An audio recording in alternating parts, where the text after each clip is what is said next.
శ్రీగురుభ్యో నమః. ఓం నమో బ్రహ్మాదిభ్యో బ్రహ్మ విద్యా సంప్రదాయకర్తృభ్యో వంశ ఋషిభ్యో మహద్భ్యో నమో గురుభ్యః.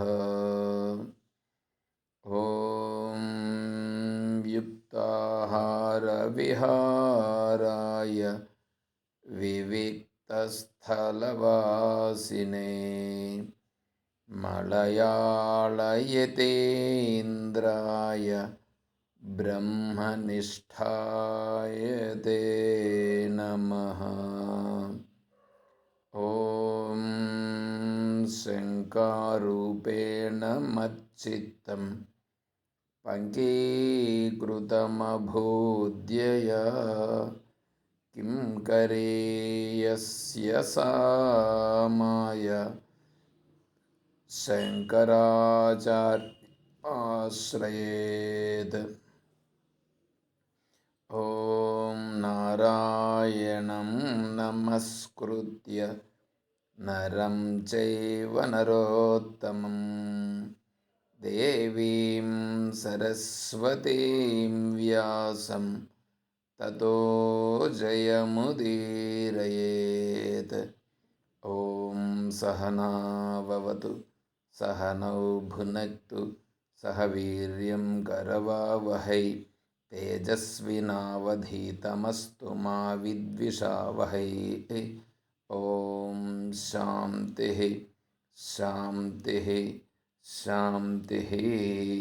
హరి ఓం తత్సత్. పరిపూర్ణ పరబ్రహ్మస్వరూపులకు ప్రియాత్మ బంధువులారా, ఓం శ్రీ గురుభ్యో నమః. ఓం మనం కర్మయోగం గురించి విచారం చేసుకుంటున్నాం. కర్మయోగం యొక్క విశ్లేషణ. సరే, ఇప్పుడు కర్మయోగం అని అంటే కర్మ చెయ్యాలి,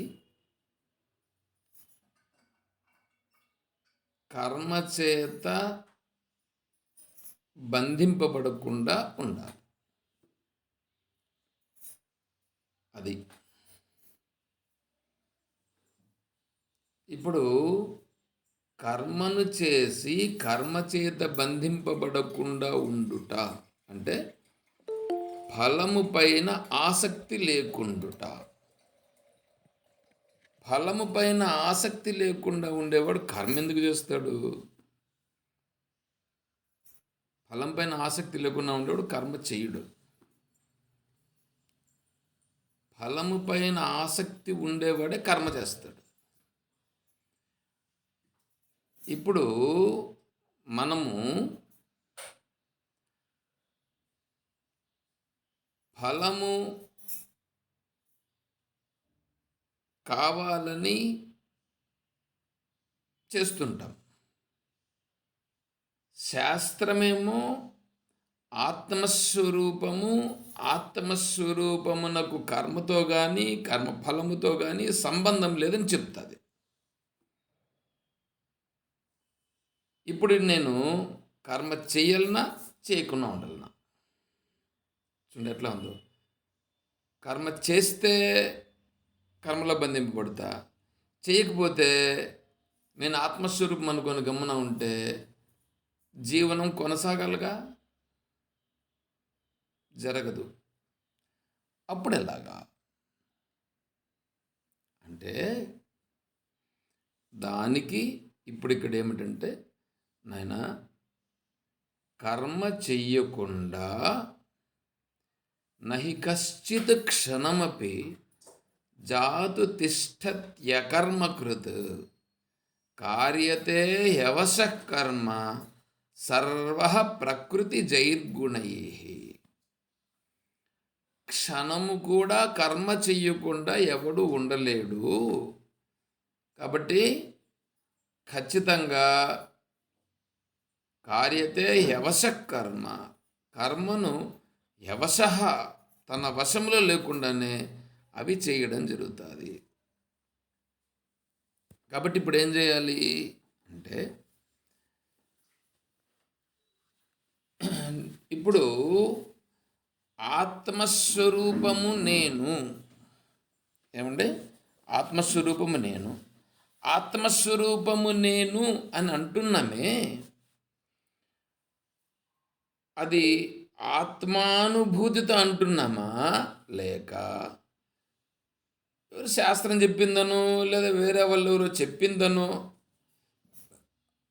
అది విని అంటున్నామా అని చూస్తే,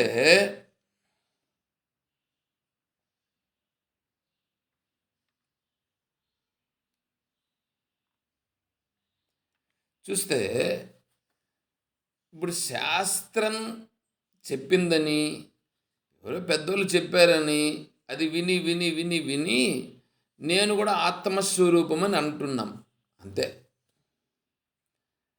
అంతేగాని నేను ఆత్మస్వరూపమని నాకు స్పష్టంగా దృఢమై అంటున్నానా?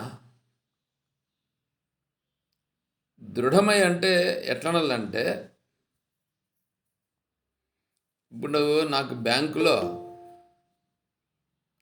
నా అకౌంట్లో ఒక 1,00,000 ఉంది. నా బ్యాంకులో అకౌంట్లో 1,00,000 ఉంది.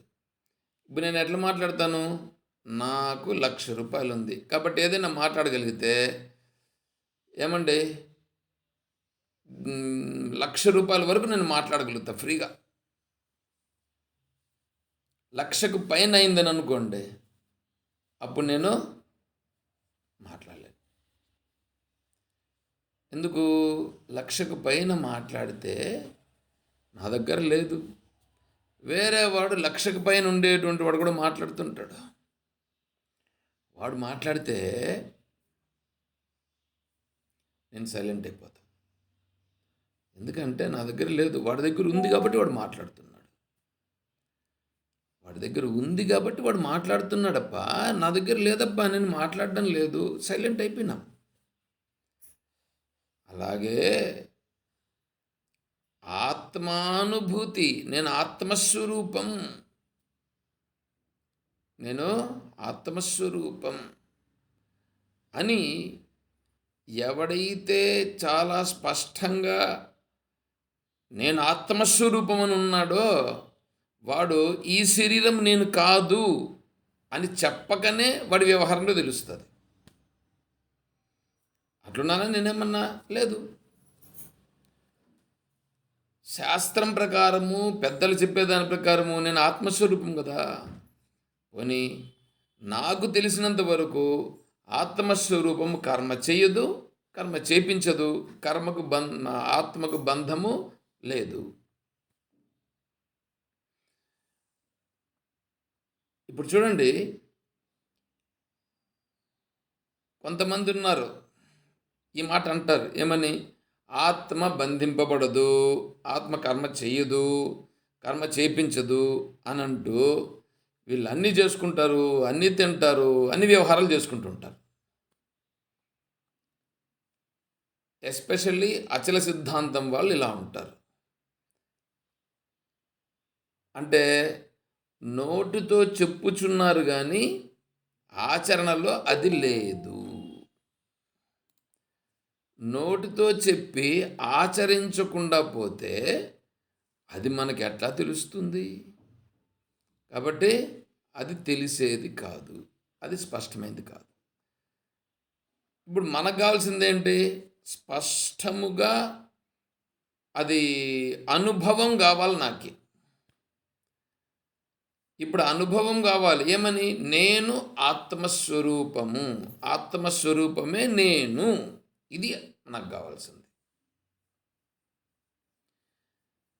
ఇది కావాలనంటే ఆత్మస్వరూపం కర్మ చెయ్యదు కదా, కర్మ చేపించదు కదా. ఇప్పుడు నేను కూడా కర్మ చెయ్యను, కర్మ చేపించేదానిపైన నేను వెళ్ళను అని సైలెంట్గా ఉండిపోయినామని అనుకోండి, సైలెంట్గా ఉండిపోయినామనుకోండి, ఉండిపోవచ్చు. అలా ఉండగలమా? ఉండగలమా? ఉండలేము. ఉండలేము. చూసుకోండి కావాలంటే మీరు గంట సేపు గమన కూర్చొని చూద్దాం, ఏం పని చేయకుండా, ఏం ఆలోచించకుండా కూర్చొని చూద్దాం. గంట సేపు ఎందుకంటే 10 నిమిషాలు కూర్చోండి, ఆలోచన లేకుండా, ఏమీ పని చెయ్యకుండా కూర్చొని చూద్దాం. ఉండలేరు. ఆలోచన అదే వస్తుంది సార్, మనకి మనమేం ఆలోచన చేయగల దానంతకు అదే వచ్చేస్తుంది. అంటే ఆలోచన చేసే పరిస్థితుల్లో మనం లేం, ఆలోచనకు లోబడిపోయినాం. అంటే మనం ఏమైపోయినాం? ఆ ఆలోచనలకు వశీకృతులమైపోయినాం. ఇంద్రియాణం హి చరతాం యన్మనోను విధీయతే. భగవద్గీత శ్లోకం ఉందిగా, హరతి తదస్య హరతి ప్రజ్ఞాం వాయుర్నావమివాంభసి. ఇంద్రియాలకు మనస్సు ఎవడు లోబడిపోయి ఉన్నాడో, ఇంద్రియాలు చెప్పినట్లుగా మనస్సు ఎవడైతే ఆ మార్గంలో పోతున్నాడో, వాడి యొక్క బుద్ధి, వాడి యొక్క జ్ఞానము సముద్రంలో పోచున్నటువంటి పడవ వాయుగుండం వచ్చినప్పుడు ఆ పడవ పరిస్థితి ఏమిటో, వీడి యొక్క బుద్ధి కూడా అటువంటిది అని చెప్పింది. అంటే వీడికుండే జ్ఞానం కూడా అట్లాంటిది. ఇంద్రియాలకు వశమైపోయినటువంటి మనస్ ఉండేటువంటి వాళ్ళు. ఇప్పుడు మనమేంటి? మనం ఇంద్రియాలకు వశం కాదు, అసలు ఏది మన వశములో లేదు. ఏది మన వశంలో లేకుండా ఉండం, మనం దాన్ని కూడా గుర్తించుట లేదు. మనస్సు నా వశములో లేదు, ఇంద్రియాలు నా వశంలో లేదు అని గుర్తిస్తే కదా ఆ ఇంద్రియాలు నేను ఎట్లా నా కంట్రోల్లో పెట్టుకోవాలా, మనస్సును ఏ విధంగా అదుపులో పెట్టుకోవాలనేది వస్తుంది. మరి ఆ స్థితిలో అంటే అంత అంత స్థితికి జారిపోయి ఉన్నాం మనం. ఇక్కడ చర్చ ఏమిటి? నేను ఆత్మస్వరూపం, ఆత్మస్వరూప స్థితిలో ఉండుట. ఇలా ఉండుట అనేటువంటిది జరగాలనంటే ఇప్పుడు ఫస్ట్ ఈ నిర్ణయానికి రా. ఏమిటి? ఆత్మస్వరూపము కర్మ చెయ్యదు, చేపించదు. నేను ఆత్మస్వరూపం, శాస్త్రం చెప్పింది, పెద్దలు చెప్పినారు, అనుభవజ్ఞులు చెప్పినారు, ఇది కరెక్ట్. శాస్త్రం చెప్పింది కరెక్టు, మహాత్ములు చెప్పింది కరెక్టు, కాబట్టి ఇది కరెక్ట్. ఉండు. ఇప్పుడేం చేయాలంటే, నువ్వు ఏ కర్మనైతే చేయాల్సిందో అనేది వస్తుంది ఇప్పుడు ఇక్కడ. ఏ కర్మను చేయాలి అది ఇప్పుడు ఇక్కడ పాయింట్. నేను చేసేటువంటి ఇప్పుడేంటి, నేను ఆత్మస్వరూప స్థితికి రావాలనంటే నాకు చాలా చాలా అవసరమైనటువంటివి, నేను చాలా చేయదగినటువంటివి మాత్రమే చేస్తాను. మిగతాటివి ఇప్పుడు నాకు అవసరం లేనటువంటి, నాకు అక్కర్లేదు, నేను చెయ్యను అని చెప్పి విడిచిపెట్టేస్తాడు. నాకు చాలా అవసరమైనటువంటివి ఏమిటి, నేను చేయవలసినటువంటివి ఏమిటి, ఇప్పుడు ఇక్కడ మళ్ళా దానికి ప్రశ్న. శాస్త్రం ఏం చేస్తుందంటే నిత్య, నైమిత్తిక, కామ్య, నిషిద్ధ, ప్రాయశ్చిత్త కర్మలని 5 కర్మలు చెప్పింది. 5 రకాలైనటువంటి కర్మలు. నిత్యకర్మ, నైమిత్తిక కర్మ, కామ్యకర్మ, నిషిద్ధ కర్మ, ప్రాయశ్చిత్త కర్మ. ప్రాయశ్చిత్త కర్మ చేయాలని అనుకోండి. ప్రాయశ్చిత్తం అంటే ఏమి? నేను తప్పు చేశాను, ఈ తప్పు కొరకు నేను దీనిని సరిదిద్దుకునేదానికి చేస్తున్నాను అనేది ప్రాయశ్చిత్తం. ఏమండి? ఇప్పుడు ఉపవాసం ఉండుట. ఉపవాసం అంటే ఏమి? ఏదో మన వాళ్ళు ఒక పూట తింటున్నారు, ఆహారం తినడము, అది కూడా ఉప్మా తినడమో, లేకపోతే పండ్లు తినడమో, లేకపోతే జ్యూస్ తాగడమో, టెంకాయ నీళ్ళు తాగడమో, ఇదేదో చేస్తారు. దీనివల్ల ఏమవుతుంది? శరీరము శుష్కిస్తుంది. ఆహారము లేకుండా శరీరము, మనస్సు కొద్దిగా నీరసపడతాయి. అప్పుడు ఆ నీరసం అయ్యేటట్లుగా ఎవరు చేశారు? మనమే చేసాం. నేనే చేస్తున్నానుగా. ఇది ప్రాయశ్చిత్త కర్మ కిందకి ఒకటి వస్తుంది. అంటే మనం చేసిన తప్పులను సరిదిద్దుకునేదానికి ఈ ఇది ఏదిది ఈ ఆ, ఉపవాసం. ఏమంటే తినకుండా ఉండేది. తినకుండా ఉంటూ వేరే విషయాలను కూడా మాట్లాడకుండా, టీవీని చూడకుండా, ఫోన్ చూడకుండా, భగవద్గీతనో, భాగవతమునో, రామాయణమునో, లేకుంటే మహాత్ములుగా ఉన్నటువంటి వాళ్ళు చెప్పినటువంటి గ్రంథములను తీసుకుని వాటిని చదువుతూ కాలము గడుపుట, అది ఉపవాసం. అంటే ఇప్పుడు ఏమైంది? టీవీ కట్, సినిమా కట్, వేరే వాళ్ళతో మాట్లాడేది కట్, ఫోన్ కట్. చూడండి, నోటికి రుచికరమైనటువంటి కట్. ఇవంతా ఏం చేసినాం ఇప్పుడు? అన్నీ కట్ కట్ కట్. అంటే మనమే దానిని విధించుకున్నాము. ఇది ఇప్పుడు ప్రాయశ్చిత్తంలో వచ్చే కర్మ ఇది. ఆ తర్వాత ఇప్పుడు వీళ్ళు తిరువన్నామలైకి వెళ్ళి గిరి ప్రదక్షిణ చేస్తారు.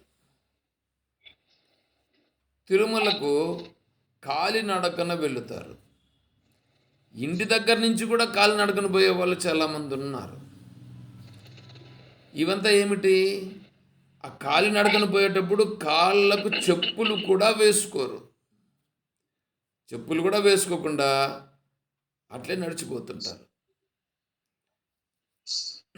ఇదంతా కాలికి శ్రమ, శరీరానికి శ్రమ, మనస్సుకు శ్రమ. వాటన్నింటిని ఓర్చుకోవడం. పోతూ ఉంటారు, ఎక్కడో ఒక జాగాలో నిలుస్తారు, అక్కడేదో వండుకుంటారు, తింటారు, పోతూ ఉంటారు. చూడండి ఎంత ఇబ్బందితో కూడుకున్నటువంటిదో. ఇవంతా ఏమిటి? ప్రాయశ్చిత్తం. భగవద్ రామానుజుల వారు మోకాళ్ళపైన ఎక్కినారట తిరుమలకి. తిరుమల కింద నుండి తిరుమల కొండపైకి మోకాళ్ళపైన ఎక్కినారట. ఏమంటే ఇది వెంకటేశ్వర స్వామి అంటే నారాయణుడు అయినటువంటి సాక్షాత్ పరమాత్మ కొలువుండే ప్రదేశము. అటువంటి ప్రదేశానికి ఈ ఈ ఈ 7 అడవులుగా ఉండేటువంటివి మహర్షుల యొక్క ప్రతిరూపాలు. అటువంటి వాళ్ళపైన నా పాదములను నేను పెట్టను అని మోకాళ్ళతో నడిచినాడట. మోకాళ్ళతో నడిస్తే ఏమవుతుంది? రాళ్ళపైన నడిస్తే కాళ్ళకంతా కూడా రక్తం అంతా వచ్చేసిందట. ఆడొక మోకాళ్ళ పర్వతం అని ఉంది అక్కడ. అదైతే మరీ ఎట్లుంటుందట, ఎక్కేది కష్టం. ఇదంతా ఏమిటి? ఇది ప్రాయశ్చిత్తం. నేను చేసిన తప్పులకు గాను నేను దీనిని విధించుకుంటున్నాను. తర్వాత అంగ ప్రదక్షిణ చేయుట. చన్నీటి స్నానము చేయుట. చలి చలికి చన్నీటితో స్నానం చేస్తాడు. ఎట్లా ఉంటుంది ఇవంతా? తర్వాత చాప పైన పరుండుట. ఇవి వస్త్రధారణలో ఒక రకమైనటువంటి వస్త్రములని ధరించుట, దీక్ష. ఇవంతా కూడా వీళ్ళంతట వీళ్ళు విధించుకునేటువంటి దాన్ని ఏమంటున్నారు, ప్రాయశ్చిత్తం. చన్నీటితో స్నానం చేసేది కూడా ప్రాయశ్చిత్తం కిందనే వస్తుంది. తర్వాత తీర్థయాత్రలు చేయుట. ఆ తీర్థయాత్రలో నియమ పద్ధతిగా, అంటే అక్కడ వెళ్ళి మహాత్ములు ఎవరైనా ఉంటే వాళ్ళను దర్శించుకుని వాళ్ళ ద్వారా భగవంతుని గురించి తెలుసుకునుట.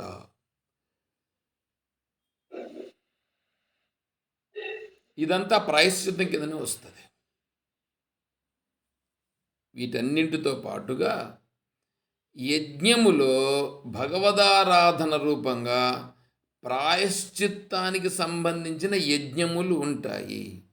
అవి ప్రాయశ్చిత్త యజ్ఞం, ప్రాయశ్చిత్త హోమం కరిష్యే అని వీళ్ళు యజ్ఞం చేసేటప్పుడు దోష పరిహారార్థం ప్రాయశ్చిత్త కర్మ కరిష్యే అని చివరిలో ఆ యజ్ఞం చేసిన తర్వాత మళ్ళా చేస్తారు. అంటే అందులో ఏమైనా దోషాలు దొర్లి ఉంటే ఆ దోషములు పోయేదానికోసం గాను నేను ఇప్పుడు ఇది చేస్తున్నానని ఓం భూ స్వహ, ఓం భువస్వహ, ఓం స్వస్వహ, మహాస్వహ అని 12 సార్లు అక్కడ స్వాహా మంత్రాలతో సమర్పిస్తారు. ఇట్లా ఇవన్నీ ప్రాయశ్చిత్తాలు. ప్రాయశ్చిత్తాలు ఎవడు చేస్తాడు? ఎవడైతే తప్పులు చేశాడో వాడు చేస్తాడు. తప్పులు చేసింది ఎవడు? దాన్ని నిషిద్ధం అంటున్నారు. నిషిద్ధమైనటువంటివి చేస్తే, ఏదైతే చెయ్యకూడనిది చేస్తే దానికి ప్రాయశ్చిత్తం చేసుకోవాలి. వీడు ఈ పని చెయ్యకూడదు, శాస్త్రం ఈ పని చెప్తా ఉంది, ఈ పని చెయ్యకూడదు అని చెప్తా ఉంది. ఇది చెయ్యొద్దు నాయనా అంటే వాడు ఆ పని చేసినాడు, ఉండబట్టలేక చేశాడు. కాబట్టి ఇప్పుడు వాడు ఏం కావాలా? దానికి ప్రాయశ్చిత్తం చేసుకుంటాడు. ఉల్లిపాయల వడలు తినకూడదు అని ఉంటుంది. ఉల్లిపాయలతో వడలు. వీడు ఉల్లిపాయలతో తినాలని ఉంది వీడికి. ఒకానొక సమయంలో ఎక్కడ అంటే వీడింట్లో చేసుకొని తినేదానికి లేదు. సరే అని వేరే బయట ఎక్కడో పోయినప్పుడు, ఎక్కడేదో వివాహానికి ఎక్కడికో వెళ్ళినప్పుడు అక్కడ ఈయన పౌరోహిత్యంగా వెళ్ళాడు.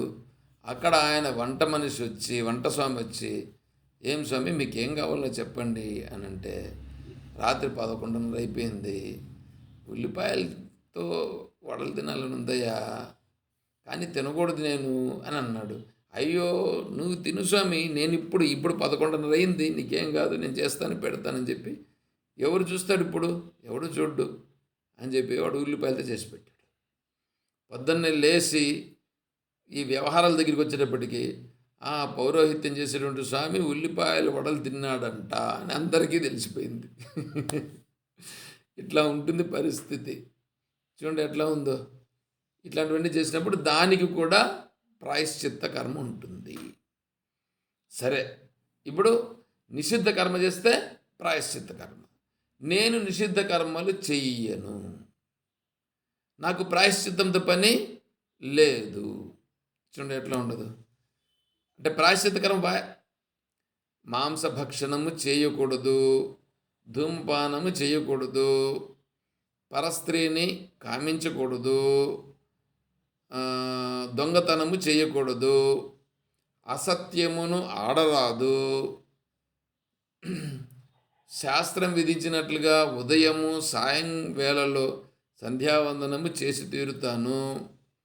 ఇటువంటివన్నీ మనంతట మనం ఏర్పరచుకొని శాస్త్రం చెప్పినట్లుగా చేస్తే వాటన్నింటినీ మనము మద్యపానం తీసుకోలేదు, ఇటువంటివన్నీ కూడా ఏవైతే చెప్పుకుంటూ వచ్చినామో అవన్నీ ఏమీ తీసుకోలేదు. కాబట్టి ఇప్పుడు నేను వాటిని శాస్త్రాన్ని ఉల్లంఘించలేదు, కాబట్టి నిషిద్ధ కర్మలు నేను చేయలేదు. నాకు ఇంక ప్రాయశ్చిత్త కర్మ నాకు అవసరం లేదు. ఆ 2 కర్మలు పోయినాయి. ఇంక 3 ఉన్నాయి. ఏంటివి? నిత్యకర్మ, నైమిత్తిక కర్మ, కామ్యకర్మ 3 ఉన్నాయి. కామ్యకర్మ. కామ్యకర్మ అంటే కోరికలతో చేసే కర్మ. కోరికలతో చేసే కర్మ. కోరికలతో ఏంటి? ఇప్పుడు మనకేంటో ఉన్నాయి, జరుగుతూ ఉన్నాయి. నాకేదో ఇప్పుడు చిన్న ఇల్లు ఒకటి ఉంది. నాకు ఈ చిన్న ఇల్లు చాలదు, ఒక పెద్ద ఇల్లు కట్టుకోవాలి. ఉంది, డబ్బులుండి అంతా ఉంటే సరే కట్టు, ఏం పోతుంది, పర్లేదు. అట్లా కాకుండా నా దగ్గర లేదు, లేకపోయినా ఏదో విధంగా చేసి నేను పెద్ద ఇల్లు కట్టాలా, ఇది సంకల్పం, కోరిక. అంటే ఇది కోరిక కదా. ఈ కోరికతో ఆ ఇల్లు కట్టాలనేటువంటి ఆ కోరికతో మనకు వచ్చిన ఆదాయాన్నంతా దాన్నంతా కూడబెట్టి వేరే దానికి ఏం లేకుండా చేసి ఆ ఇల్లు కట్టుట అనే దానిపైన దృష్టి పెట్టి దానికోసమే జీవించుట, ఇది కామ్యకర్మ. వేరే ఏదో ఒక అమ్మాయిని ప్రేమించాడు, ఆ అమ్మాయి కోసము తిరుగుతూ ఉండుట, అది కామ్యకర్మ.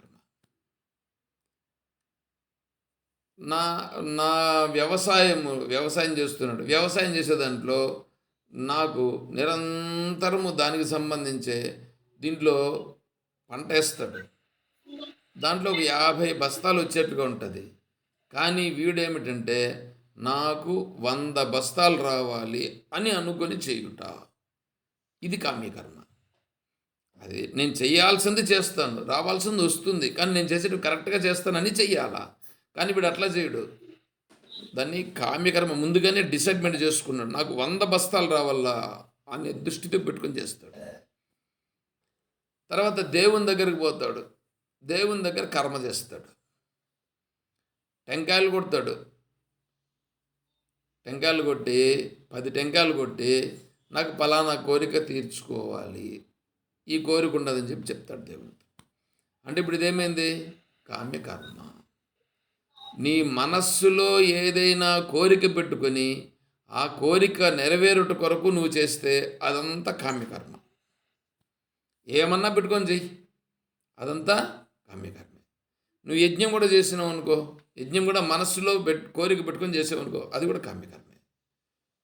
ఇప్పుడు కామ్యకర్మను చేస్తూ ఉంటే నువ్వు ఆత్మస్వరూపం చేత బంధింపబడకుండా ఉంటావా అంటే బంధింపబడుతున్నావు, నువ్వే కోరుకుంటున్నావుగా, కాబట్టి దాంట్లో బంధింపబడిపోయినావు. అందుకని కామ్యకర్మలు నేను చెయ్యను, ఎందుకంటే నాకు ఆత్మానుభూతి కావాలా. నిషిద్ధ కర్మలు చేయను, కాబట్టి ప్రాయశ్చిత్త కర్మలు లేవు, పోయినాయి. ఇప్పుడు కామ్యకర్మ అనేటువంటిది ఏదుందో ఆ కామ్యకర్మ వద్దు, నేను కర్మ చేస్తా. కామ్యకర్మలు నాకు వద్దు, నాకు ఇంతే కావాలా, ఇట్లా కావాలా, ఇట్లా ఉండాలి, అవద్దు, నాకు నేను చేస్తా అని చేస్తాడు. అప్పుడు ఈ కామ్యకర్మలు పోయినాయి. అంటే కామ్యకర్మలను వీడు కోరికలతో చెయ్యుట లేదు, కాబట్టి అది కామ్యకర్మ కాలేదు, అది వరకబెట్టు, పోయింది. ఇంకుండేటి 2 కర్మలు ఉన్నాయి, నిత్యకర్మ, నైమిత్తిక కర్మ. ఈ నిత్య నైమిత్తిక కర్మలు అనేటువంటివి విడిచిపెట్టేదానికి లేదు, ఎందుకంటే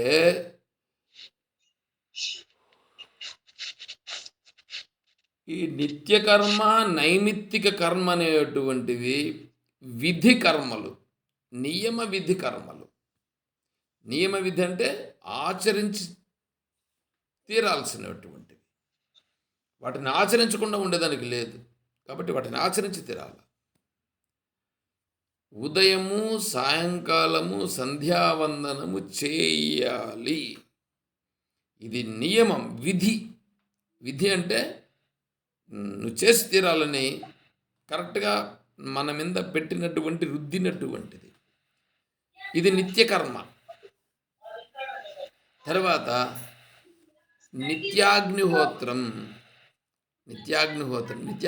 అని అంటే భగవంతునికి సంబంధించి అగ్నిహోత్రములో మనము సమిధలను సమర్పించి వారికి కావలసినటువంటిదాన్ని మనం సమర్పించుట, ఆహుతులను సమర్పించుట. ఇది నిత్యాగ్నిహోత్రం. అంటే రోజు ఉదయం సాయంకాలము భగవంతునికి మనము సమర్పించుట. అగ్నిహోత్రం చేయాలైతే యాక్చువల్గా అయితే అగ్నిహోత్రం చెయ్యాలి.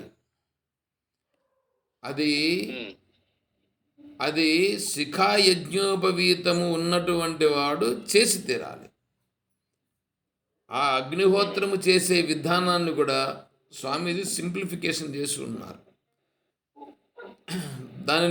దాని గురించి కూడా సింపుల్గా మనమేం అగ్నిహోత్రం చేసి తీరాలనంటే అగ్నిహోత్రంను ఆధ్యాత్మిక అగ్నిహోత్రంగా మలుచుకోవాలి. దాన్ని మన శరీరంలోనే మనం చేసేటువంటిది ఏదైతే ఉందో దాన్ని అగ్నిహోత్రంగా మలుచుకొని అది నిత్యాగ్నిహోత్రంగా మార్చుకొని చేసే విధానమును మనం చేసుకుంటే బయట అది చేయకపోయినా ప్రాబ్లం లేదు.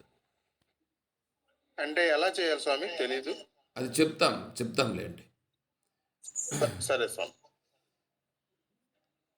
అంటే నిత్యాగ్నిహోత్రం అది చేయాలి, సంధ్యావందనం చేయాలి. తర్వాత నీ జీవన విధానానికి ఏదో ఒకటి ఉంటే కదా. ఎందుకంటే వివాహం చేసుకుని ఉంటారు, పిల్లలు ఉంటారు, తల్లిదండ్రి ఉంటారు, సోదరులు ఉంటారు, సోదరీమణులు ఉంటారు, వీళ్ళందరూ ఉన్నారుగా. వీళ్ళందరూ ఉన్నప్పుడు ఆ జీవనం కొనసాగాలంటే ఏదో ఒక కర్మ ఉంటుంది. వాడికి నియమించబడిన కర్మ ఉంటుంది. ఒకరికి ఉద్యోగం ఉండొచ్చు, ఒకరికి వ్యాపారం ఉండొచ్చు, ఇంకొకరికి వ్యవసాయం ఉండొచ్చు, ఏదైనా ఉండొచ్చు. ఆ కర్మ ఉందే, ఆ కర్మను జీవనయాత్ర కొరకు చేయుట, జీవనయాత్ర కొరకు కర్మను చేయుట. ఇప్పుడు ఇది నిత్య కర్మ అవుతుంది. ఇవి 3 వస్తాయి. జీవనయాత్ర కొరకు చేసే కర్మ ఒకటి, సంధ్యావందనం ఒకటి, నిత్యాగ్నిహోత్రం ఒకటి. ఇవి 3. తర్వాత నైమిత్తిక కర్మలు, ఒక నిమిత్తమును అనుసరించి వచ్చేటువంటి కర్మలు. పౌర్ణమి రోజు, అమావాస్య రోజు, తర్వాత పితృతర్పణములు అంటే పితృదేవతారాధన. ఆ పితృదేవతారాధన అనేటువంటిది పితృదేవతలు ఎప్పుడైతే వాళ్ళు శరీరాన్ని విడిచిపెట్టినారో అప్పుడు వాళ్ళు ఆ పితృదేవతలకు మనం సమర్పించేటువంటి పిండ ప్రదానాది కార్యక్రమాలు, ఇవన్నీ నైమిత్తిక కర్మలు, ఒక నిమిత్తాన్ని అనుసరించి వస్తున్నాయి. కాబట్టి ఆయా రోజుల్లో, తర్వాత గ్రహణ సమయాలలో చేసేటువంటి కర్మలు ఇవి ఏవైతే ఉన్నాయో ఇవి ఒక నిమిత్తాన్ని అనుసరించి. అమావాస్య వచ్చింది, అమావాస్య రోజు పితృదేవతలకు తర్పణములను విడిచిపెట్టుట.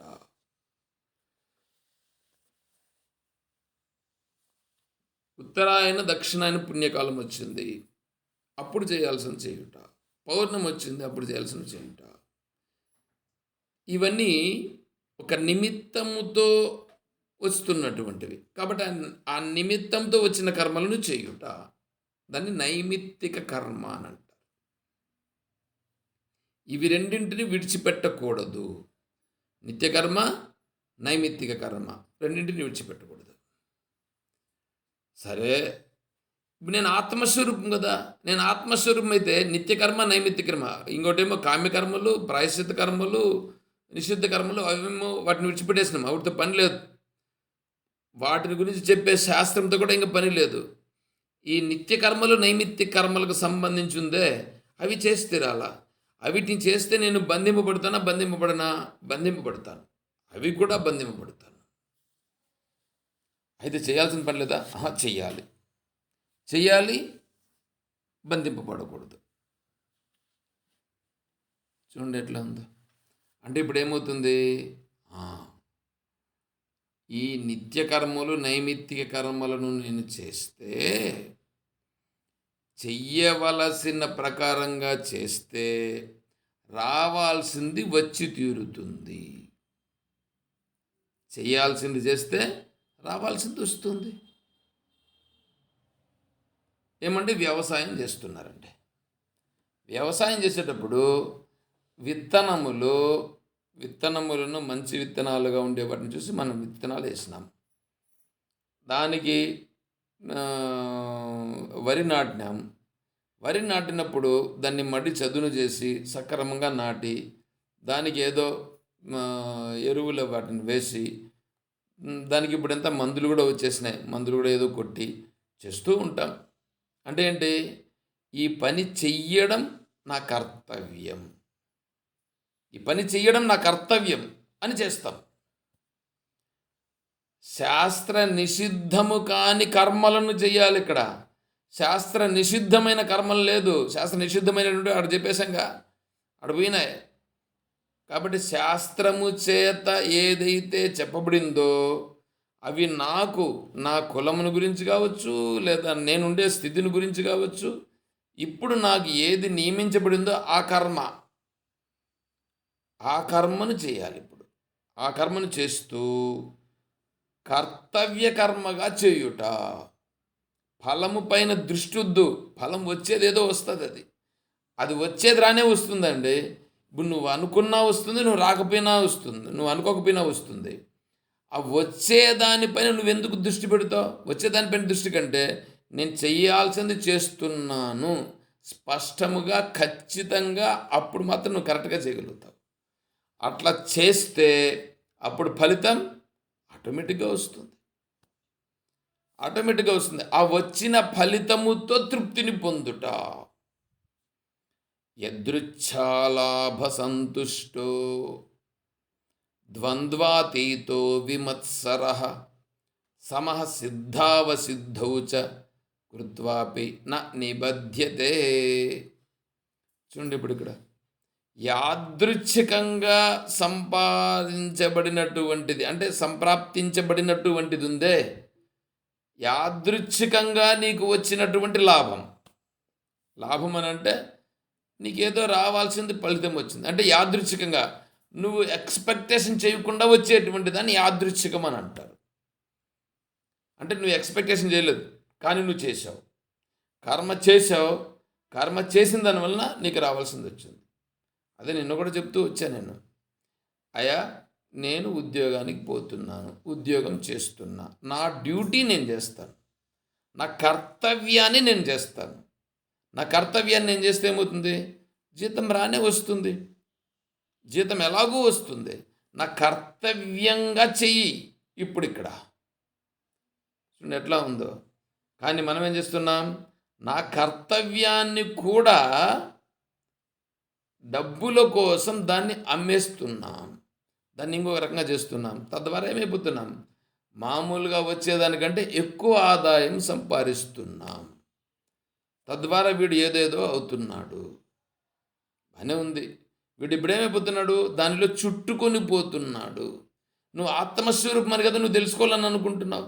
నువ్వు ఆత్మస్వరూపం తెలుసుకొని ఆత్మానుభూతిని పొందాలని అనుకుంటూ ఉంటే, నువ్వు దీని చేత చుట్టబడుతూ ఉంటే మరి నీకు ఆత్మానుభూతి ఎట్లా కలుగుతుంది? అందుకోసం ఇప్పుడు నువ్వు ఈ కర్మను నేను కర్తవ్య కర్మగా చేస్తాను అని చెయ్యి. కర్తవ్య కర్మగా చేస్తాను. ఈ చేసేటప్పుడు కూడా చేసేటువంటిది ఆత్మ చేస్తూ ఉందా, లేదా ఇంక వేరే ఏమైనా చేస్తూ ఉందా గమనించు. ఆత్మ చేయుట లేదు, కానీ ఇక్కడ ఆత్మ యొక్క అనుగ్రహం అనేది ఉంది. దీన్ని గుర్తించి, ఇప్పుడు గుర్తించి ఏంటంటే ఆత్మానుగ్రహం అంటే ఆత్మ అనుగ్రహించింది ఇట్లా చేయమని చెప్తుంది, అట్లా కాదు. ఆత్మ సాన్నిధ్యములో ఈ శరీరాది సంఘాతమంతా చైతన్యవంతమై ఈ చైతన్యవంతము చేత పనిచేస్తున్నావు. కాబట్టి ఈ కర్మ అనేటువంటిది ఇప్పుడు ఇలా చెయ్యాల్సి ఉంది కాబట్టి ఇది జరుగుతూ ఉంది. నేను ఆత్మస్వరూపుడను అని ఉండుతుందే, అది ఇప్పుడు కర్మయోగం అవుతుంది. ఇంత దూరం తిరుక్కొని రావాలి చూడండి. ఇప్పుడు నేను ఆత్మానుభూతిని పొందుట కొరకు నేను చేస్తున్నాను ఈ పని. ఆత్మానుభూతిని పొందుట కొరకు నా కర్తవ్య కర్మను చేస్తున్నాను.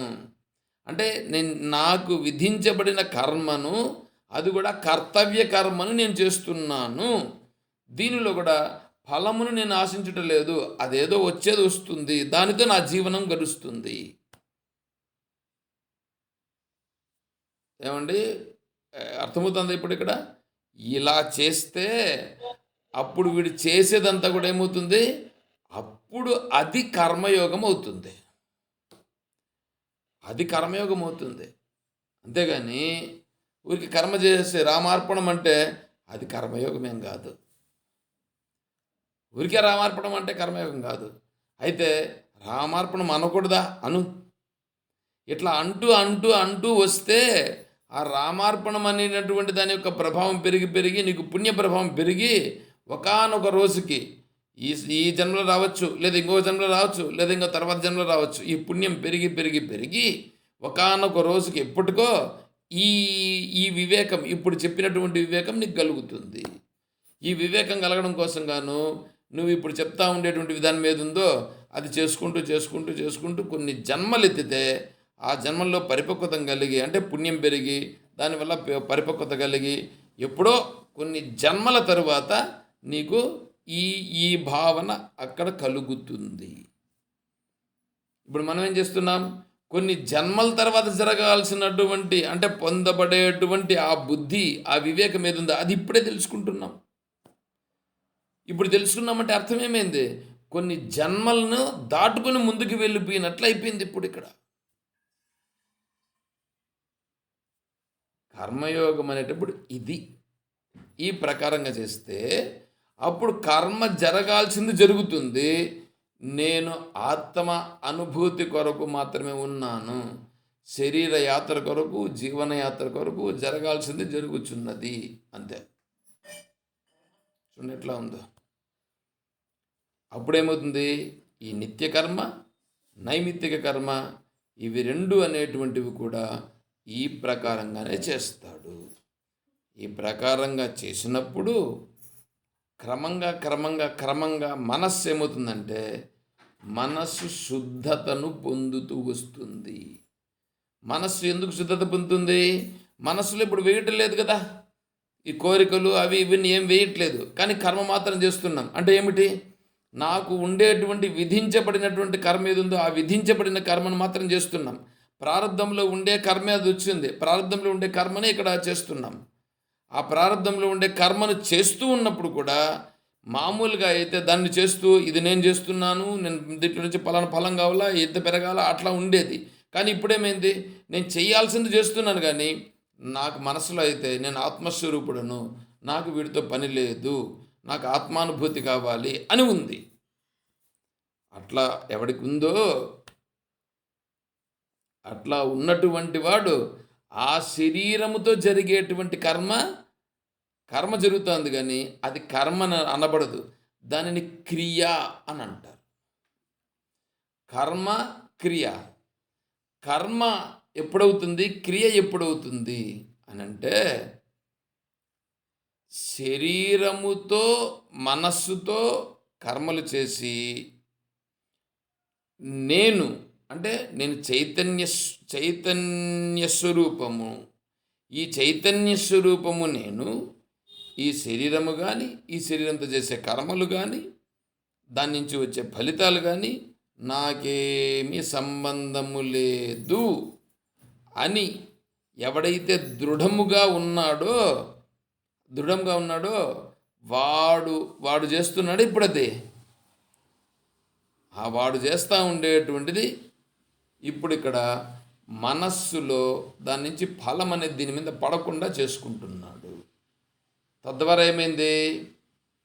వీడు ఆత్మస్వరూపమని వీడికి శాస్త్రం చెప్పినటువంటిది ఏది ఉందో వీడికి ఆత్మానుభూతి లేదు, అంటే ఆత్మానుభవం లేదు. లేకపోయినా ఈ మనస్సులో ఈ విషయాల వలన కలిగినటువంటివి ఏవైతే ఉన్నాయో వాటి రొంప తగ్గింది. అంటే ఆ విషయాలన్నీ వచ్చి మనస్సులో పడి దాన్ని బాగా పెంచేయడం అనేటువంటిది తగ్గింది. అంటే మనస్సు ఇప్పుడు బరువును మోయుట లేదు. అంటే మనస్సు సింప్లిసిటీ అవుతుంది, సింపుల్గా ఉంది. మనస్సు ఎప్పుడైతే సింపుల్గా ఉందో, ఏమీ లేకుండా ఉందో, అది శుద్ధమవుతూ వస్తుంది.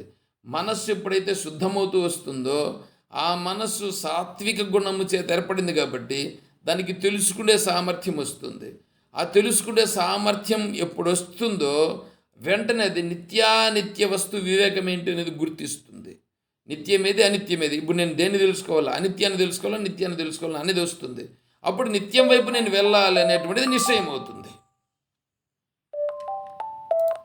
చూడండి, ఈ కర్మను చేసినప్పుడు ఈ అప్పుడేమైపోతుంది, కర్మను చేస్తున్నాడు వీడు. కర్మ క్రియ అనేటువంటి దాంట్లో మనం ఇక్కడ ఉన్నాం. క్రియ అనంటే ఈ శరీరము, ఈ ఇంద్రియాలు, ఈ మనస్సు ఇవి చేస్తున్నాయి. నేను చేసేవాడును కాదు, నేను కేవలం చూచేవాడును మాత్రమే అని ఉంటే అది క్రియ. అట్లా కాకుండా ఈ కర్మ చేస్తున్నాను, నేనే చేసినాను, ఈ ఫలితం వస్తుంది, ఈ ఫలితంతో నేను ఈ పని చేస్తాను అన్నాడా, అది కర్మ. కర్మ బంధిస్తుంది, క్రియ బంధించదు. ఇప్పుడు నదిలో నీళ్లు పారుతూ ఉన్నాయి, గాలి వీస్తూ ఉంది, సూర్యుడు ప్రతిరోజు ప్రకాశిస్తూ ఉన్నాడు, వర్షము పడుతూ ఉంది, చెట్లు పూస్తూ ఉన్నాయి. చూడండి, చెట్లు పూస్తూ ఉన్నాయి, కాయలు వస్తూ ఉన్నాయి. ఇవంతా ఏంటివి? ఇవి క్రియలు. క్రియ జరుగుతూ ఉంది. ఏ రోజైనా చెట్టు నేను పలానా పని చేసినాను, పలానా ఫలాన్ని ఇచ్చినాను, నాకు ఇంత కావాలనిందా? లేదు. నది ప్రవహిస్తూ ఉంది, ఏ రోజైనా నది అడిగిందా నేను ఇంత పని చేశాను, నేను ఇన్ని నీళ్లు ప్రవహించినాను, నాకు పలానా కావాలని అడిగిందా? లేదు. గాలి వీస్తూ ఉంది, ఏ రోజైనా అడిగిందా? లేదు. సూర్యుడు ప్రకాశిస్తూ ఉన్నాడు, ఏ రోజైనా అడిగినాడా? చంద్రుడు ప్రకాశిస్తున్నాడు, ఏ రోజైనా అడిగి? ఏమీ లేదు. ఇది క్రియ. అక్కడ క్రియ జరుగుతున్నది, కర్మ జరుగుట లేదు, క్రియ మాత్రము జరుగుతున్నది. ఎవడి శరీరముతో ఇప్పుడు క్రియ జరుగుచున్నదో, కర్మ కాకుండా క్రియ జరగాలి. అప్పుడేమవుతుంది, వీడు సాక్షి అవుతాడు, ఇది క్రియ జరుగుతుంది. దానివల్ల వచ్చే ఫలితం వలన వాడి జీవనయాత్ర కొనసాగుతుంది. చూడండి ఎట్లా ఉందో ఇప్పుడు అది. అప్పుడు జరిగిందే అది కర్మయోగము. కర్మయోగము ఏమంటే కొద్దిగా చెప్పినాను. ఇంకా దీన్ని పెంచితే ఇంకొద్దిగా వివరించి ఇంకా పెద్దగా చేయొచ్చు. చాలు ఇప్పుడు ఇది మనకి. చాలా బాగా అర్థమైంది సార్ ఈరోజు.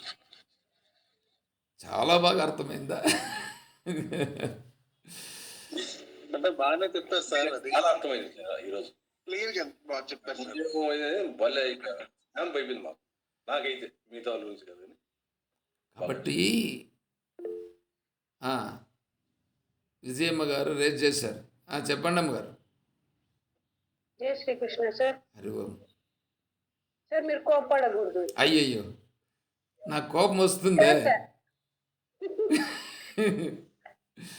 చెప్పండి అమ్మగారు. ఇప్పుడు పిండ ప్రదానం పెద్దలకి చెయ్యాలి అన్నారు, అవును కదా? మన బాధ్యత అది చెయ్యాలి అన్నారు. ఎవరికి చెయ్యాలి? మన తల్లిదండ్రులు చనిపోయి ఉంటే మన తండ్రికి తండ్రి, వాళ్ళ తండ్రి, వీళ్ళు ముగ్గురు. మీరు చనిపోయినారు అంటున్నారు కదా, మార్పు చెందడం అని చెప్పారు ఒకసారి. ఇప్పుడు అది చనిపోలేదు, మార్పు చెందింది అన్నారు. నీకు ఆ వివేకం కలుగుతుంది తరువాత. ఇప్పుడు నేను ఇక్కడ కూడా చెప్తా, ఇక్కడ ఇది చెప్తానేనండి. మీ మీ ప్రశ్నకు సమాధానంగా నేను ఏదైతే ఇంకా బాగా వివరంగా చెప్పచ్చు అని అన్నాను కదా, నేను ఎక్కడైతే వచ్చి నిలుపుతానో ఆడ విజయమ్మ గారు ప్రశ్న వేసినప్పుడు నేను ఇంకా ఖచ్చితంగా చెప్పక తప్పదు, కాబట్టి అవి కూడా చెప్పాల్సి వస్తుంది. సరే, ఇప్పుడు ఏమవుతుందంటే వీడికి మనసు శుద్ధమవుతుందిగా. వీడు ఎప్పుడైతే క్రియను చేస్తూ వచ్చాడో అప్పుడేమవుతుంది, మనస్సు శుద్ధమవుతుంది. మనస్సు శుద్ధమైనప్పుడు ఈ మనస్సు సాత్విక గుణంతో ఏర్పడింది. ఇది మనస్సు సాత్విక గుణంతో ఏర్పడింది కాబట్టి ఆ మనస్సు నిత్య అనిత్య వస్తు విచారణ చేస్తుందని చెప్పానుగా. నిత్యమేది అనిత్యమేది అని చెప్పినాం కదా. అప్పుడేమవుతుందంటే ఇప్పుడు చనిపోయింది ఎవరు అని ఇప్పుడు విచారణ చేస్తుంది. అప్పుడు కర్మ చేసింది, క్రియ చేసింది. అక్కడ నైమిత్తిక కర్మను క్రియగా చేసింది. నైమిత్తిక కర్మను క్రియగా చేస్తే వీడికి ఈ మనస్సు వస్తుంది. నైమిత్తిక కర్మను క్రియగా కాకుండా కర్మగా చేశాడు అనుకో, దాని నుంచి వాడు ఫలితాన్ని ఆశిస్తున్నాడు. పితృదేవతలు నాకు ఫలానా దాన్ని ఆశీర్వదించాలని కోరుతున్నాడు వాడు. కాబట్టి వీడికి ఈ మనస్సు రాదు. అలా కాకుండా క్రియగా ఎప్పుడైతే చేసినాడో ఆ మనస్సు శుద్ధమై ఆ మనస్సు ఇప్పుడు ఆలోచన చేసి నిత్యమేది అనిత్యమేది అని గుర్తించే పరిస్థితి అవుతుంది. అప్పుడేమవుతుందంటే ఈ మనస్సుకు, ఓహో ఇప్పుడు శరీరాన్ని విడిచిపెట్టినాడు కదా. శరీరాన్ని విడిచిపెట్టింది ఎవరు? విడిచిపెట్టింది శరీరము. శరీరం విడిచిపెట్టిందా, మనస్సు విడిచిపెట్టిందా, ప్రాణం పోయిందా, లేకపోతే ఆత్మ పోయిందా? ఆత్మ పోయేది కాదు, వచ్చేది కాదు. ఇప్పుడు నిత్యానిత్య వస్తు వివేకం ఈ మనస్సు గ్రహిస్తూ వస్తుంది. అప్పుడేమవుతుంది, ఈ శరీరం అనేటువంటిది పంచమహాభూతాలతో కూడినటువంటిది. పంచమహాభూతాల నుంచి ఈ శరీరం తయారైంది. ఎందుకు వచ్చింది? కర్మ నుంచి వచ్చింది. ఆ కర్మ నుంచి ఈ పంచమహాభూతాలను తీసుకొని ఇది ఇట్లా తయారు చేసుకున్నది. ఓకే, ఇప్పుడు ఈ పంచమహాభూతాలు అవి మళ్ళీ పంచమహాభూతాలకు అప్పగించబడినాయి. ఈ కర్మ అనేటువంటిది అట్లాగే ఉంది. ఈ కర్మను మళ్ళీ అనుభవించడానికి మళ్ళీ వేరే శరీరాన్ని తీసుకున్నది. ఓకే, ఇవన్నీ జరుగుతున్నాయి. అయితే ఇప్పుడు నేనేం చేయాలా? నేను ఇప్పుడు నైమిత్తిక కర్మను చేయాలన్నా వద్దా? పిండ తర్పణాలు మా పితృదేవతలకు ఇవ్వాలన్నా వద్దా? అయ్యా, పితృదేవతలు వాళ్ళు ఉండారా లేదా అనేది నాకొద్దు. శాస్త్రం అనేది చెప్పింది కాబట్టి నేను నైమిత్తిక కర్మగా నేను చేస్తాను. వాళ్ళు శరీరముతో విడిచిపెట్టినారు, వాళ్ళ కర్మను వాళ్ళు అనుభవిస్తారు. ఓకే, వాళ్ళ కర్మను వాళ్ళు అనుభవించేదానికి ఎక్కడో పోయి ఉంటారు, ఎట్లా ఉంటారు. కానీ నేను చేయాల్సింది ఏంటి? నేను వాళ్లకు నేను ఇస్తున్నానని చేయట్లేదు. పితృనా మర్యమాచాస్మిన్ ఉంది. ఇప్పుడు 10వ అధ్యాయంలో నెక్స్ట్ శ్లోకంలో వస్తుంది. అంటే ఆ పితృదేవతల రూపంగా ఉన్నటువంటిది అర్యముడు అనేటువంటి స్వరూపము నేనే అని భగవంతుడు అంటున్నాడు. అంటే ఆ పితృదేవతారాధన చేస్తూ ఉండేది భగవంతునే నేను ఈ విధంగా ఆరాధించాలని భగవంతుడు ఒక విధిని నిర్ణయించినాడు. అంటే ఇలా చేయకపోతే తల్లిదండ్రులను చూసేవాడు ఉండడు, చనిపోయిన తర్వాత వాళ్ళని గుర్తించేవాడు ఉండడు, తద్వారా వీళ్ళకు రావాల్సిన దేవుడు అనేటువంటి వాడిని నమ్మడం అనేది ఉండదు. ఇవన్నీ నాశనం అయిపోతాయి. అందుకోసమని శాస్త్రము మహర్షులు ఏం చేశారంటే ఈ నియమములను ఏర్పాటు చేయడం జరిగింది. నియమ విధి అని, అపూర్వ విధి అని, పరిసంఖ్యా విధి అని 3 విధులు ఉన్నాయి. దాంట్లో ఇది నియమ విధి. నియమ విధి అంటే నువ్వు ఖచ్చితంగా ఆచరించి తీరాల్సిందే, ఆచరించి తీరాలి. దాన్ని నువ్వు దాటేదానికి లేదు. తల్లిదండ్రులను సేవించి తీరాలి. బ్రతికున్నంతవరకు వాళ్ళని సేవించాలి. వాళ్ళ శరీరాన్ని విడిచిపెట్టిన తర్వాత ఆ పితృదేవతలుగా ఉంటారు. వాళ్ళు పితృదేవతా రూపంగా వాళ్ళను నువ్వు స్మరించుకుంటూ వాళ్లకు తర్పణములను విడిచిపెట్టాలి. ఇది నువ్వు చెయ్యాలి. ఇది చేస్తే మనశుద్ధం, అంటే నువ్వు క్రియ రూపంగా చేస్తే నీ మనశుద్ధి ఏర్పడి నీకిప్పుడు ఆత్మానాత్మ వివేక జ్ఞానము కలిగే దాని వైపు వెళ్తుంది క్రియగా చేస్తే. అదే కర్మగా చేసావనుకో, వాళ్ళ నుంచి కోరుకుంటూనే ఉంటావు, నువ్వు శరీరం అని అనుకుంటూనే ఉంటావు, నువ్వు కర్మం చేసుకుంటూ ఉంటావు, కర్మలో బంధింపబడుతూనే ఉంటావు, దాంట్లో మునిగిపోతూ ఉంటావు. ఇప్పుడు చూడండి, దీన్ని గుర్తిస్తున్నాగా. అక్కడ శరీరము మార్పు చెందిందా, పంచమహాభూతాలు మార్పు చెందాయా? పంచమహాభూతములే వాడి కర్మను అనుసరించి మార్పును చెందాయి. కానీ నిజంగా అయితే అక్కడ ఎటువంటి ఇది లేదు. ఓహో, అయితే నేను ఆత్మస్వరూపం అన్నమాట, నేను ఆత్మస్వరూప స్థితి నాదన్నమాట. ఇదంతా మార్పు చెందుతాండేదంతా ఈ ప్రకృతి చేపిస్తూ ఉందన్నమాట. నాకు దీనికి సంబంధం లేదన్నమాట. ప్రకృతి క్రియమానాన్ని ప్రకృతి చేపిస్తుందన్నమాట. చూడు ఎంత బుద్ధికి వచ్చేస్తుందో ఇది రాను రాను. మరి శరీరానికి చేస్తా అన్నట్ట ఎట్లా సార్ అది?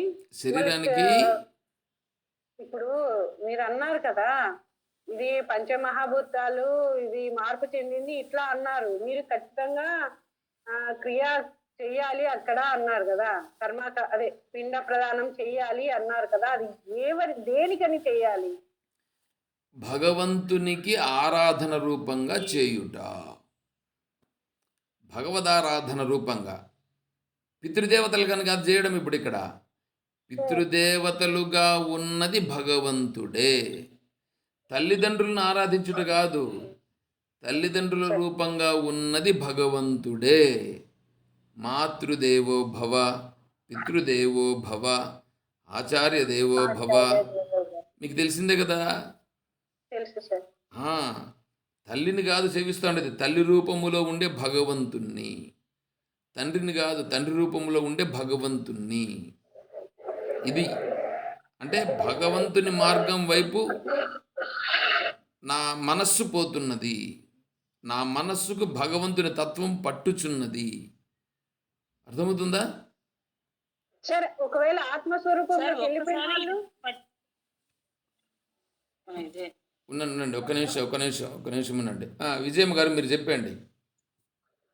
ఆత్మస్వరూపంలో ఉన్న వాళ్ళు, ఆత్మస్వరూపంలో ఉండేటువంటి వాడు, ఆ స్థితిలో ఉన్నవాడికి ఇంక వేరే ఏమీ లేదు. ఆ భావనలో స్థిరమైపోయినటువంటి వాడు ఏం చేయాల్సిన పని లేదు. వాడికి యస్త్వాత్మరతిరేవ స్యాత్ ఆత్మతృప్తస్య మానవ ఆత్మన్యేవ సంతుష్ట తస్య కార్యం న విద్యతే. వాడు ఏమి కర్మ చేయాల్సిన పని లేదు, వాడు చెయ్యడు. అప్పుడు వాళ్ళ అమ్మ నాన్నకి, వాళ్ళకి అమ్మ లేదు, నాన్న లేదు, ఎవరూ లేరు. నేను ఆత్మస్వరూపం అనే స్థితికి వెళ్ళిపోయినాడుగా. సరే సార్, అర్థమైంది సార్. అమ్మయ్యా, వెరీ గుడ్. ఇప్పుడు చెప్పండి అమ్మగారు మీరు. Sir same doubt sir. అదే ఒక్కసారి ఇది వంట పట్టిన తర్వాత మళ్ళీ చేయాల్సిన అవసరం లేదా అని అడుగుదాం అనుకున్నా, అడిగారండి. అంతే, చేయాల్సిన అవసరం లేదు. ఒక్కసారి వంట పట్టిన తర్వాత కాదు, స్థిరపడిపోయిన తర్వాత స్థిరపడిపోవాలి అలాగా. సరే, స్థిరపడిపోతే ఇంక చేయాల్సిన పని లేదు. స్వామి, మా ఏరియాలో బ్రాహ్మణ్స్ వైశ్యాస్ తప్ప మిగతా కులస్తులు ఎవరు పిండ ప్రదానం చేయరు స్వామి. అది మామూలుగా ఈ కార్యం జరుగుతుంది 1 year లోపల జరిగేటివి జరుగుతాయి, కానీ ఆఫ్టర్ చేయరు స్వామి. ప్రతి సంవత్సరము పోనీ మీ ఏరియాలో కూడా సంక్రాంతికి ఉగాదికి పెడతారు కదా, గుడ్డలు పెడతారు కదా. దేవుని ముందర పెట్టుకుంటాం సార్, తల్లిదండ్రికి ఉంటే, లేకపోతే వాళ్ళు లేకపోయినా. అదే వాళ్ళు లేకపోయినప్పుడు పెడుతున్నారు కదా. చెప్పండి. నామదారులు అయితే పెట్టుకుంటారు స్వామి, మోడల్ అనే ఉంటుంది. వాళ్ళు కొంతమంది పెట్టుకుంటారు, కొంతమంది పెట్టుకుంటారు. ఖచ్చితంగా పెట్టి తీరాలా. ఆ పెట్టినటువంటివి ఏం చేయాలంటే పితృదేవతల కోసం పెట్టారు కాబట్టి ఆ పితృదేవతల పేరు చెప్పి వేరే వాళ్ళకి ఇచ్చేయాలి. ఇచ్చేస్తాం, వాళ్ళే కట్టుకుంటారు మా ఏరియాలో. అది చేయకూడదు, ఇచ్చేయాలి. ఆ రోజు కనీసం అంటే ఒక 3 తక్కువ కాకుండా 3 భోజనాలు పెట్టాలి. 3 తక్కువ కాకుండా. ఎందుకంటే తండ్రి, వాళ్ళ తండ్రి, వాళ్ళ తండ్రి 3 పెట్టాలి మనం. తండ్రికి ఆడవాళ్ళు కూడా చేయొచ్చా సార్? ఆడవాళ్ళు చేయొచ్చా? ఆడవాళ్ళు అయితే ఏముంది అంటే మగవాళ్ళు ఉంటారు కాబట్టి మగవాళ్ళు చేస్తారు. మగవాళ్ళు చేసినప్పుడు ఇంకా ఆడవాళ్ళు అక్కడ చేసినట్లుగా. మగపిల్లలు లేని వాళ్ళు స్వామి, అదే సార్, మగపిల్లలు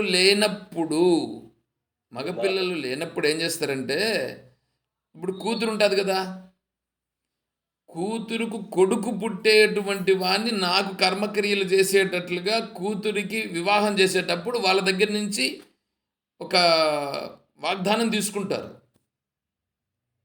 ఇప్పుడు నాకు కూతురు ఉందండి, నాకు కొడుకులు లేరు, ఇప్పుడు నాకు కర్మలు చేసేవాళ్ళు కావాలిగా.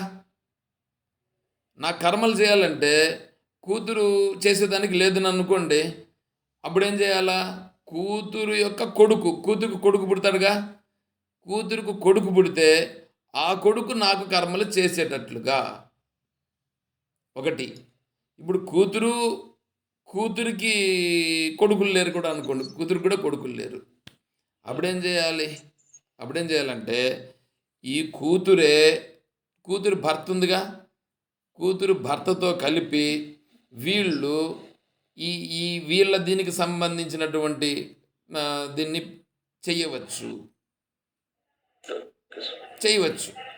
ఒకవేళ ఆయన కూడా లేడు, భర్త కూడా లేడు, అప్పుడేం చేయాలి? ఈ కూతురే వాళ్ళ యొక్క పేరు చెప్పి వాళ్ళ పేరు పైన సంవత్సరానికి ఒకసారి ముగ్గురికి తక్కువ కాకుండా భోజనమును వస్త్రములను దానము చేయుట. ముగ్గురికి వస్త్రాలు అవసరం లేదు.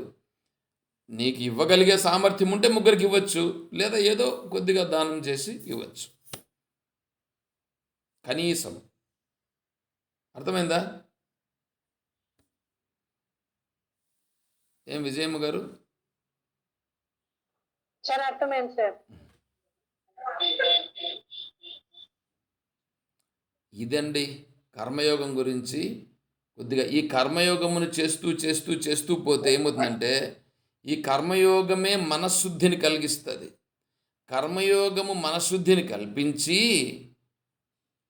ఆ మనశుద్ధి ద్వారా ఆత్మానాత్మ వివేకమును కలిగించి ఆ ఆత్మానాత్మ వివేకముతో నేను ఆత్మమార్గంలో పోవాలన్నా మార్గంలో పోవాలన్నా అనే దాన్ని దృఢము చేసి నేను ఆత్మస్వరూపం అనేటువంటి స్థితికి తీసుకెళ్ళి నేను ఆత్మస్వరూపం అనే స్థితిలో నిలిపేదానికి ఇది ఫౌండేషన్ అవుతుంది. కాబట్టి కర్మయోగం అనేటువంటిది ఫౌండేషన్. ఏమంటే అర్థమైంది అందరికీ? నేను కొద్దిగా అర్థమైంది సార్. మరికొన్ని డౌట్లు కూడా క్లియర్ అయిపోయినాయి. కాబట్టి ఇది చేయాల్సి ఉంటుంది. సరేనండి, ఇక్కడికి చాలు. ఇంకా నిత్యాగ్నిహోత్రం అని అన్నాం కదా.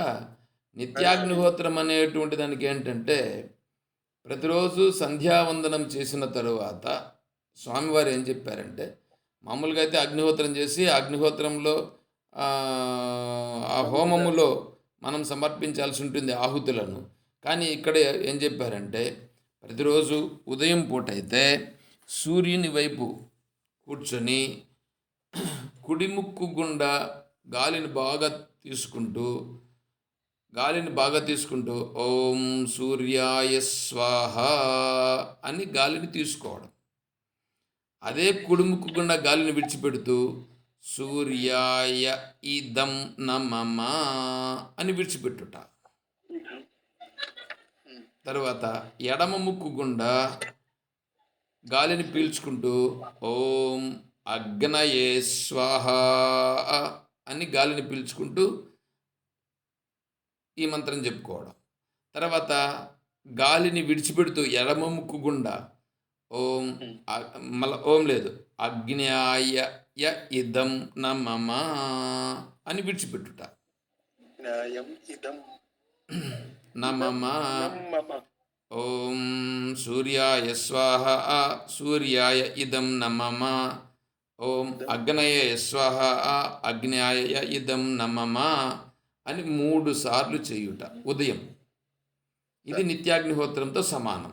నిత్యాగ్నిహోత్రం సమర్పించుట అవుతుంది అగ్నికి, సూర్యభగవానునికి. ఇవి రెండింటి చేతనే జరుగుతూ ఉన్నది కాబట్టి ఇవి రెండింటికి ఇక్కడ సమర్పించుట, సమిధులతో సహా ఇక్కడ సమర్పించుట. అదే సాయంకాలం సంధ్యావందనం అయిన తర్వాత కుడిముక్కు గుండా ఓం సూర్యాయ స్వాహ గాలి పీల్చుకొని గాలి విడిచిపెడుతూ సూర్యాయ ఇదం నమః విడిచిపెడుతూ ఎడమ ముక్కు గుండా ఓం సోమాయ స్వాహ సోమాయ ఇదం నమః అని ఎడమ ముక్కు గుండా గాలిని పీల్చుకొని విడిచిపెట్టుట. ఇది 3 సార్లు సాయంకాలం. ఇది ఉదయమైనా తూర్పుకు తిరిగే చేయాలి కదా స్వామి? సాయంకాలం పూట పశ్చిమాన్ని తిరగ, తూర్పు ఉదయం పూట తూర్పు ముఖంగా కూర్చొని చేయాలి. ఇది చేస్తే నిత్యాగ్నిహోత్రం ఇది సరిపోతుంది అని స్వామీజీ వారు చెప్పి ఉన్నారు. అదే నేను కూడా మీకు చెప్పినాను. సరే,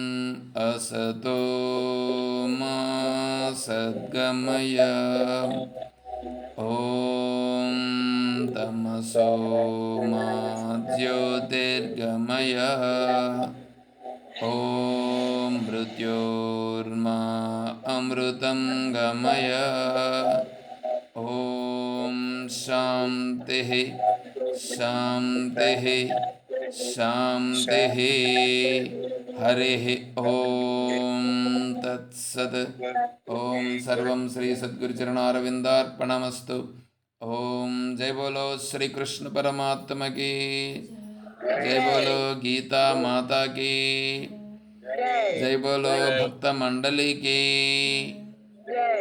हर नमः पार्वती पतये जय सीताराम हरि ओम तत्सत् ओम తెల్లవారితో తూర్పు దిక్కు రాత్రిపూట ఏ దిక్కు స్వామి కుసోన్ చేయాలా? రాత్రిపూట కాదు సాయంకాలం పూట పడమ పశ్చిమం. రాత్రి చేయకూడదా? రాత్రి ఎట్లా చేస్తావు? రాత్రి చేయకూడదు, సాయంకాలం పూటనే సంధ్యావందన సమయంలో చేయాల. సంధ్యావనం లేకుంటే చేసే పని లేదు. సంధ్యా సమయములో సంధ్యా సమయం సరే సరే స్వామీజీ. ఓం ఓం ఓం